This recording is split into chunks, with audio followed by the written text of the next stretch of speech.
You're watching 11 Alive Morning News. 11 minutes of nonstop news starts now.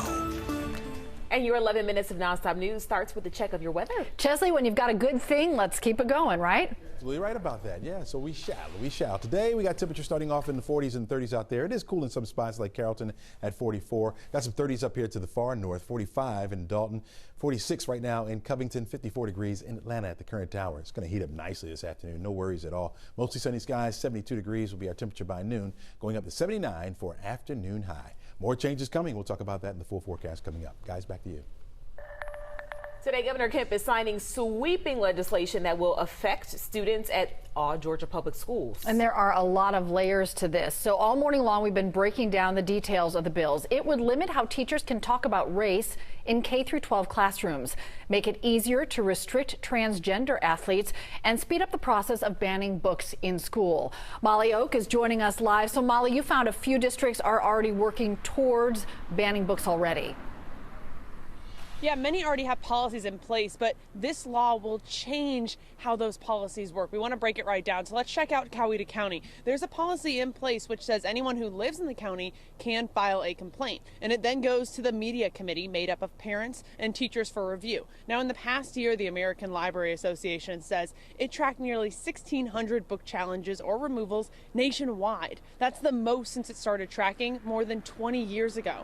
Here in Coweta County, the public information officer for the school system says its school board is currently facing objections to 6 titles over the past several months. He says when Senate Bill 226 gets signed into law this morning, they'll face one major change. Now check out this portion of 226. He says once law, only parents of students attending the school can file a formal complaint.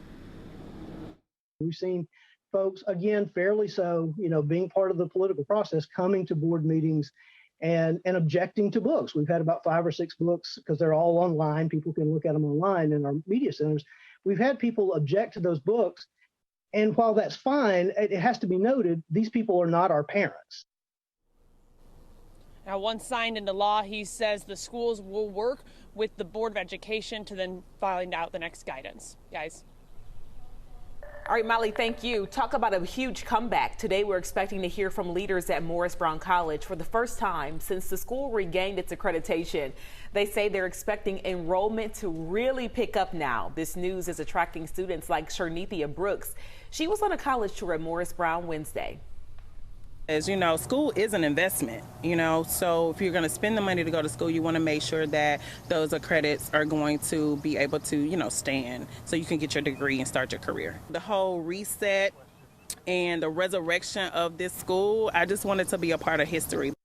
It's a great word, resurrection. Brooks attended Clark Atlanta 20 years ago, but she didn't graduate, and now she plans to study psychology and earn her degree just down the road there at Morris Brown. There is now a deal in place that means that the controversial Rivian development east of Atlanta moves forward. A development authority voted to approve an agreement to start work on the $5 billion electric vehicle plant. Now we're just waiting on Rivian and the state to sign off on it. Every Monroe City employee is getting another raise. The council approved a new plan to give each current employee a $4,000 raise starting July 1st. The city also approved new pay ranges starting at $9,000, meaning all employees will be paid at least $15 an hour. This morning, a state senator from DeKalb County is calling for an investigation into DeKalb County Schools Board of Education after members voted to fire the superintendent. There has been a lot of fallout from this vote in the last 24 hours, Jerry. You're here to give us some updates on this. A lot of people say they just didn't see it coming. That state senator is Alana Parent, who sent a letter to Governor Brian Kemp and the state superintendent calling for an investigation. Both the governor and Superintendent Richard Woods have had strong reactions to the firing of former DeKalb Superintendent Cheryl Watson Harris this week. Kemp wrote, "I am highly concerned that these serious issues in DeKalb could be a result of a school system choosing politics over students, families, and educators. The governor vowed to work with the Department of Education to see if any action is needed." Superintendent Wood says he's committed to taking further action if necessary. He's waiting for guidance from the Attorney General. Woods has been critical of the board in recent weeks ever since this video surfaced of unsafe conditions at Druid Hills High School. He even threatened to hold up state funds over a lack of plans to address the repairs in DeKalb County. After the board fired Watson Harris, Woods accused members of failing to address the community's issues. You can read his full remarks on 11alive.com. Jerry, this morning we are hearing from the new interim superintendent. She says she is ready to move past all of this. Dr. Vasan Tinsley retired from the district but decided to come back for this position.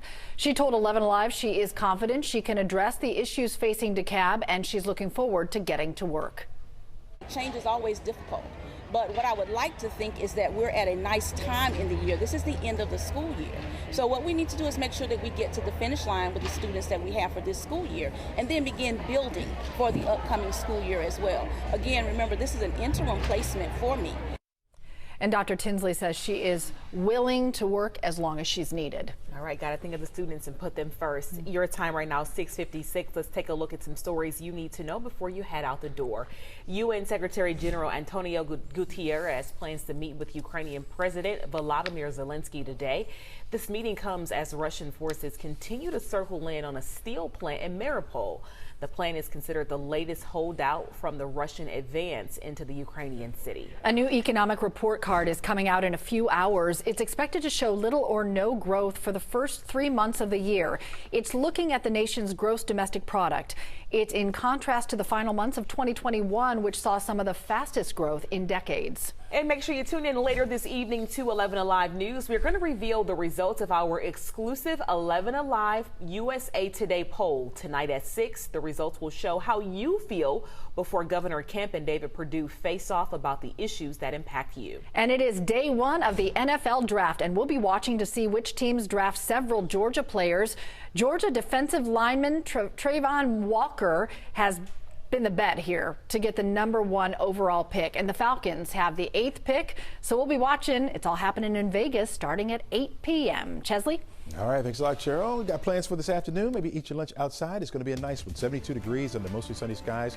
Right there, that sweet spot. But we're going to get warmer. As we head toward 3 o'clock, you're looking at 77 degrees. On our way up to 79 for a pleasant afternoon high. By 6 o'clock, drop back down to 78 degrees. Again, under mostly sunny skies. By then, this winds will be out of the southeast about 6 miles per hour. It all feels right again. It's so good to have you back. Yeah. The band is back together, baby. All right, play on, player. Thanks for joining us. Today's show's next. Have a great day.